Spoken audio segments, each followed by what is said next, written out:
మనుషులు ఎన్నాళ్ళు జీవిస్తారండి? నార్మల్గా దీవించేటప్పుడు ఏమంటారంటే నిండుగా నూరేళ్ళు వర్ధిల్లాలి బా అని దీవిస్తూ ఉంటారు. అంటే 100 సంవత్సరాలు జీవిస్తే చాలా ఎక్కువ కాలము మనుషులు జీవించినట్టుగా లెక్క. మీకు తెలుసా, మన దేశానికి స్వతంత్రం వచ్చినప్పుడు మన జీవన ప్రమాణం అంటే జీవించేటటువంటి కాలం యావరేజ్ 35 సంవత్సరాలు. 35 సంవత్సరాలు మాత్రమే. చాలామంది అంటారు, అబ్బో మా కాలంలో చాలా సంవత్సరాలు బ్రతికేవాళ్ళు మనుషులు, ఇప్పుడు అన్నీ కల్తీ మందులు వచ్చేసినాయి, కల్తీ ఆహారం వచ్చేసింది, అందువల్ల చాలా జబ్బులు వచ్చేస్తున్నాయి, త్వరగా చచ్చిపోతున్నారు అని అంటూ ఉంటారు. ఇది అంటే వాళ్ళ స్వీయ అనుభవాలు చెప్తారు, వాళ్ళకి తెలిసినటువంటి వాళ్ళ గురించి చెప్తూ ఉంటారు. కొంతమంది విషయంలో కరెక్టే అది.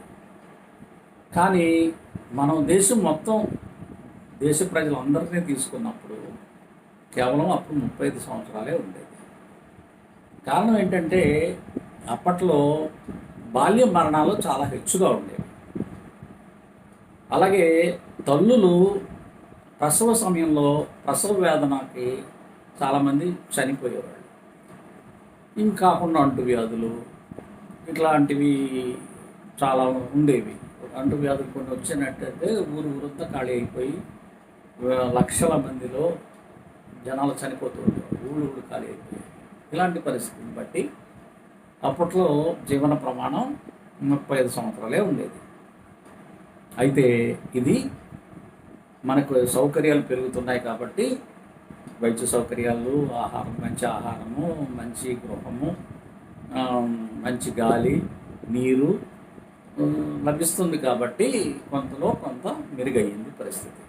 ఇవాళ జీవన ప్రమాణం ఎంత పెరిగిందంటే 68 సంవత్సరాలు పెరిగింది. 35 నుంచి 68 పెరిగింది. ఇది గొప్ప విజయం మనకి.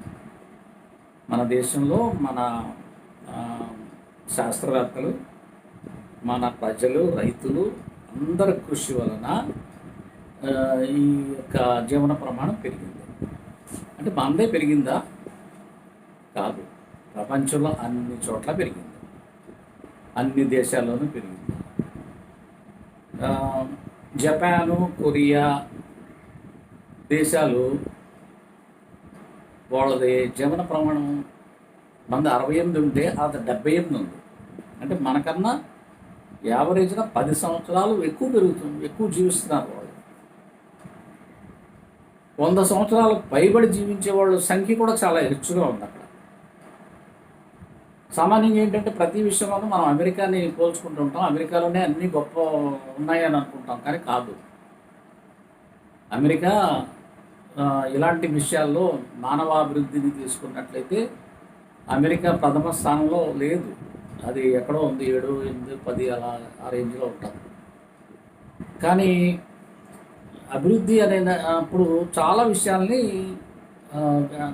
తీసుకుంటారు. అవన్నీ చెప్పాలనే ఉద్దేశం కాదు ప్రస్తుతానికి. ప్రస్తుతానికి నేను చెప్పాలనుకుంటున్నది ఏంటంటే, జీవించడానికి పరిమితి ఉన్నది.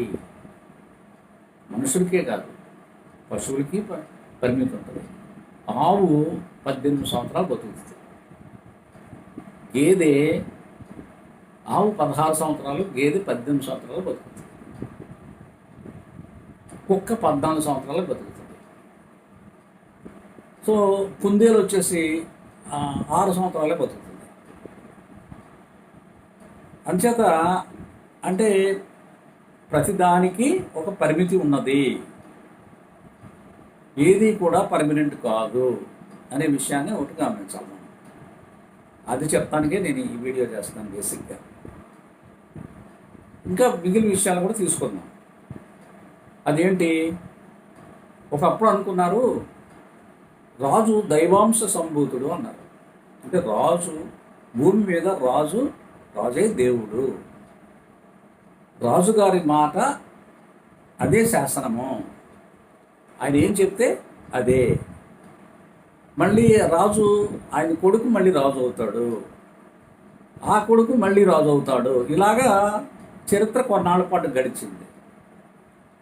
ఇలాగే గడుస్తుంది, ఇదే ఇదే సరైంది అని కొన్నాళ్ళ పాటు అనుకున్నారు ప్రజలు. కానీ తర్వాత కాలంలో తెలిసింది ఏంటంటే ఇది పరి పర్మనెంట్ కాదు, ఇది మారిపోతుంది అనే విషయం బయటకు వచ్చింది.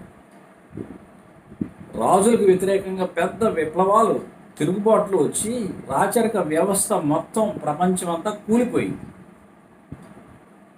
కూలిపోయి ఏమొచ్చింది వ్యవస్థ? ప్రజాస్వామిక వ్యవస్థ వచ్చింది. అంటే ఈ ప్రజాస్వామిక వ్యవస్థ ఓట్ల ద్వారా ప్రజలకు హక్కులు ఇచ్చి, ప్రజలకు ఓటిచ్చి, ఓటు ద్వారా ఎన్నిక చేసుకోవాలి. రాజు అనేవాడు దైవాంశ సంపూతుడు కాదు, తల్లి గర్భంలో నుంచి పుట్టడు. ఎక్కడి నుంచి పుడతాడు? ఓట్ల పెట్టిలో నుంచి పుడతాడు, అంతే తప్ప తల్లి గర్భంలోంచి పుట్టడు అని ఇప్పుడు అలాంటి వ్యవస్థ వచ్చింది. అందుచేత అంటే రాచరిక వ్యవస్థ కూడా పర్మనెంట్ కాదు. మనుషులు ఎలాగైతే 100 ఏళ్ళు కాకపోతే మన భారతదేశంలో 68 సంవత్సరాలు బతుకుతున్నారు కదా, కొంతమంది 70, ఇప్పుడు నాకు 74 సంవత్సరాలు వచ్చాయి. సో నేను బ్రతికున్నాను. సో అలాగా చాలామంది బ్రతికున్నారు నాకులాగా. ఇంకా కొన్నాళ్ళు బ్రతకొచ్చు. బట్ ఎన్నాళ్ళు బతుకుతాం? సో మరణం అనేది తప్పదు. అలాగే ఏ వ్యవస్థ అయినా ఆ వ్యవస్థకి మరణం ఉంటుంది. వ్యవస్థ కూడా పర్మనెంట్ కాదు అనే విషయం తెలుసుకోవాలి. సో ఇప్పుడు మనం ఓట్లేసి వీళ్ళని గెలిపిస్తున్నాము. వాళ్ళకి ఎన్నాళ్ళకి గెలిపిస్తున్నాం మనం? 5 ఏళ్ళకే. 5 ఏళ్ళకి ఆ సీటు ఖాళీ చేయాలి వాళ్ళు, కానీ ఖాళీ చేయరు. ఆడేమనుకుంటాడంటే ఇది పర్మనెంట్, ఇది నాకు పర్మనెంట్ అనుకుంటాడు. మళ్ళీ ఎలక్షన్లో నేనే గెలవాలనుకుంటాడు. మోడీ 3వ సారి గెలిచాడు కదా, అంటే 15 సంవత్సరాల పాటు నాకు తిరగలేదు. ఆయన ఇప్పటికీ 2047 వరకు నేనే పాలించాలని కళ్ళగా అంటున్నాడు ఆయన. కానీ మనకి రాజ్యాంగం ఇచ్చింది ఏంటి? 5 సంవత్సరాలే. మళ్ళీ ఎలక్షన్కి వెళ్ళి అంటే కొన్నాళ్ళు కొంతమంది 6 సార్లు 5 సార్లు అయిన వాళ్ళు కూడా ఉన్నారు. అది కాదు ప్రజాస్వామ్య స్ఫూర్తి, అది కాదు. ప్రజాస్వామ్య స్ఫూర్తి అంటే ప్రతి 5 సంవత్సరాలకి మారాలి. మనకి మార్పిడి బాగా అమెరికాలో కనపడుతుంది. అమెరికాలో ప్రతి 4 ఏళ్లకి ఎలక్షన్లు జరుగుతాయి. ఇంచుమించుగా 2 సార్లే, మ్యాక్సిమం 2 సార్లు చేయడానికే ఉన్నది వాళ్ళకి. 3వ సారి చేయకూడదు, పోటీ చేయకూడదు. సో అంటే 8 సంవత్సరాలకు మించి ఎవడు కూడా అక్కడ అధ్యక్షుడిగా ఉండడు. కానీ మన దేశంలో అలాంటి పరిమితి ఏమీ పెట్టలేదు. కాబట్టి 30 ఏళ్ళు చేసిన వాళ్ళు కూడా ఉన్నారు. అది ప్రజాస్వామ్య స్ఫూర్తి కాదు. సరే, 30 ఏళ్ళ తర్వాత అయినా ఖాళీ చేశాడు కదా, 30 ఏళ్ళకి వెళ్ళిపోయాడు కదా. సరే, ఒక భవనం నిర్మించాం.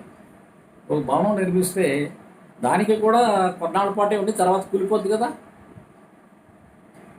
అలాగే ప్రతి విషయంలోనూ కాల పరిమితి అనేది ఉంటుంది. కాల పరిమితి ఉంది కదా. కలెక్టర్ గారి కొడుకు కలెక్టర్ అవుతాడా? అవ్వాలని ఏమన్నా నిబంధన ఏమైనా ఉందా? కలెక్టర్ గారి కొడుకు కలెక్టర్ అవ్వడు, డాక్టర్ గారి కొడుకు డాక్టర్ అవ్వాలని ఏమి అయితే అయ్యుండొచ్చు, అవ్వచ్చు, కానీ అదేమి రూల్ కాదు. పెద్ద పదవిలోకి వచ్చేసి డైరెక్ట్గా వచ్చేసి నేను కూర్చుంటున్నాను, డైరెక్ట్ రిక్రూట్స్ ఉండరు.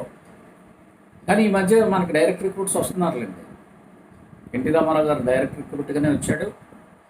మన రాజశేఖర రెడ్డి గారు, జగన్మోహన్ రెడ్డి గారు డైరెక్ట్ రిక్రూట్గానే వచ్చాడు. ఇలాగా సినిమా వాళ్ళు వరుస పెట్టి డైరెక్ట్ రిక్రూట్గా వచ్చేద్దాం, ముఖ్యమంత్రులు అయిపోదాము, ప్రధానమంత్రులు అయిపోదాము అని అనుకుంటున్నారు. అది ప్రజాస్వామ్య స్ఫూర్తి కాదు. ఒక డాక్టర్గా ఒక ఆపరేషన్ చేయాలి అని అంటే అతను ఎన్నో సంవత్సరాల పాటు చదివి అప్రెంటిస్షిప్ చేసి, హౌస్ సర్జన్సీ అంటారు, పోస్ట్ గ్రాడ్యుయేషన్ చేసి, ఇంకా సూపర్ స్పెషాలిటీ చేసి అప్పుడు ఆపరేషన్ చేస్తారు వాళ్ళు. ఇన్ని సంవత్సరాలు ట్రైనింగ్ అయిన తర్వాత, అలాగే కలెక్టర్ అయిన ఆయన కాంపిటేటివ్ ఎగ్జామినేషన్స్లో నంబర్ 1 పొజిషన్స్లో ఉండి, ఆ తర్వాత ఒక 10 సంవత్సరాలు ఆమ్, వివిధ స్థాయిల్లో పనిచేసిన తర్వాత కలెక్టర్ పొజిషన్ వస్తుంది. కానీ మనకు అలా కాదు, డైరెక్ట్గా ముఖ్యమంత్రి అయిపోవాలి, డైరెక్ట్గా ప్రధానమంత్రి అయిపోవాలి. ఇది ఇది మనం యాక్సెప్ట్ చేస్తున్నాం. మన వాళ్ళు ఓట్లేస్తున్నారు వాళ్ళు అయిపోతున్నారు. అలాగే మరి రాజరికాలు పోయినాయి కదా, రాజుల కిరీటాలు పోయినాయి కదా, రాజులు లేరు, కొన్నాళ్ళు రాజభరణాలు ఇచ్చారు, ఆ రాజభరణాలు తీసేశారు. తర్వాత ఇప్పుడు మామూలుగా ఇప్పుడు రాజుగారి పక్కన వెళ్ళి వాళ్ళ ఇంట్లో పనిచేసేవాడు కూడా కూర్చుంటున్నాడు కదా. సో మార్పులు వచ్చినాయి, లేదు నాకు చెప్పడంలో కాదు నా ఉద్దేశం. మార్పులు వస్తున్నాయి, ఆ మార్పులు సహజము, ఆ మార్పు రావాలని మనం కోరుకోవాలి. అయితే ఇక్కడ ప్రధానంగా ఇప్పుడు నేను ఇవన్నీ ఎందుకు చెప్పాను అని అంటే వారసత్వం గురించి చెప్పాలని. సంపదకు వారసత్వం. మరి అన్నీ ఇల్లు కట్టుకుంటే ఇల్లుకి కాలపరిమితి ఉంది, మనిషి జీవించడానికి కాలపరిమితి ఉంది, మరి ఒక నిర్మాణం చేస్తే దానికి కాలపరిమితి ఉంది, కలెక్టర్ ఉద్యోగానికి కాలపరిమితి ఉంది, ముఖ్యమంత్రి ఉద్యోగానికి కాలపరిమితి, ముఖ్యమంత్రి పదవికి కాలపరిమితి ఉంది, ప్రధానమంత్రి పదవికి కాలపరిమితి ఉంది, దేశాధ్యక్షుడికి కాలపరిమితి ఉంది. మరి అన్నిటికీ పరిమితి ఉన్నప్పుడు వీళ్ళు కూడబెట్టిన సంపదకు ఎందుకు లేదండి? సంపదకు కూడా కాలపరిమితి ఉండాలి కదా. ఇది న్యాయమా అన్యాయమా చెప్పండి మీరు. ఎప్పుడో ఎవడో సంపాదిస్తే వాడి పూర్వీకులు ఎవరో సంపాదించారని చెప్తారు వీళ్ళు. సంపాదిస్తే అది కొడుకులకి మనమలకి ఇంకా మనమలకి ఇలా రావడం అనేది శాస్త్రీయమేనా? అశాస్త్రీయమేది, చాలా అశాస్త్రీయం. సో దీనికి కూడా కాలపరిమితి ఉండాలి. ఈవెన్ ఇంగ్లాండ్, అమెరికా దేశాల్లో కూడా ఒక వ్యక్తి చనిపోతే అతని ఆస్తిలో సగం భాగం గవర్నమెంట్ తీసుకుంటుందంట. నాకు బ్రిటిషు వారసత్వం ఉన్నవాళ్ళు చెప్పినటువంటి మాటలే ఇవి. నేను చదివి చెప్పట్లేదు, ఇది నేను విని చెప్తున్నాను. ఒక వ్యక్తి చనిపోతే అతనికి ఉండేటటువంటి సంపదలో 50% ప్రభుత్వానికి వెళుతుంది. పెట్టుబడిదారీ దేశమైనటువంటి ఇంగ్లాండ్ దేశంలో, అమెరికా దేశం. మన దేశంలో లేదు,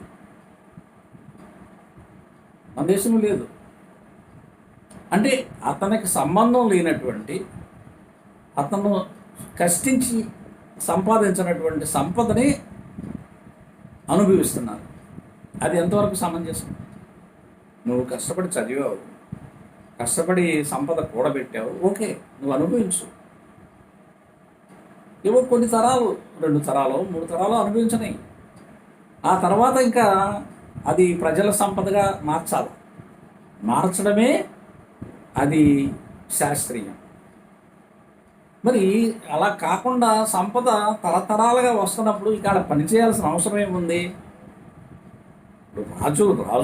రాజులే రాజరికాలని వదిలేసిన తర్వాత, రాజరికాలు స్వచ్ఛంగా వదిలిపెట్టలా, బలవంతంగా లాక్కున్నాం.